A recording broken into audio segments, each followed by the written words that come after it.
So, what if Turkey, the only NATO country straddling both Europe and Asia, actually joins BRICS? Yeah, you heard that right.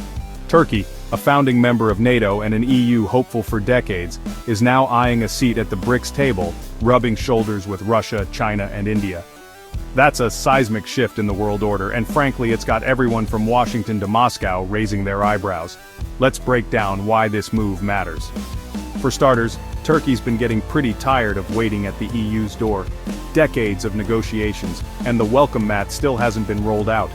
Meanwhile, Turkey's seen the global spotlight shifting away from the West towards fast-growing economies in Asia, Africa, and the Middle East. BRICS, now a club with big players like Egypt, Iran, and the UAE, looks way more dynamic than the old boys club in Brussels. So why BRICS? Simple: money, power, and a bigger seat at the global table.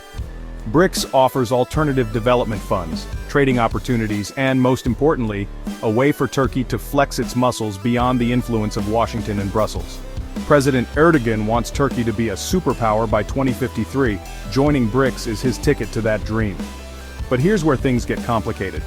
NATO isn't loving this. There's no law stopping a NATO member from joining BRICS, but the trust? That's another story. Turkey's already ruffled feathers, buying Russian missiles, slowing down Sweden's NATO entry, refusing to sanction Russia over Ukraine. Now this?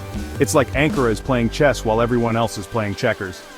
And BRICS itself isn't exactly rolling out the red carpet. India's got major beef with Turkey over Pakistan and Kashmir. Russia's wary of Turkey's support for Ukraine. China's had its share of trade squabbles with Ankara. Even new BRICS members like Egypt and the UAE are suspicious, thanks to Turkey's support for political Islam and its moves in Libya. So, even if Turkey joins, it's not going to be all group hugs and high fives. Why now? Well, Erdogan's party just took a beating in local elections and anti-Western feelings are high, especially after the Gaza war. So, pivoting to BRICS isn't just foreign policy, it's a way to rally support at home and distract from domestic headaches. If Turkey does join BRICS, it's going to shake up geopolitics. NATO will have to rethink its strategies. The West might start seeing Turkey as more of a wild card than a reliable ally.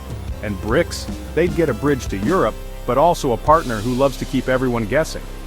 One thing's for sure, if Turkey makes this leap, the world's balance of power will never be quite the same. So what do you think? Is Turkey's BRICS gamble genius strategy, or a diplomatic tightrope too risky to walk?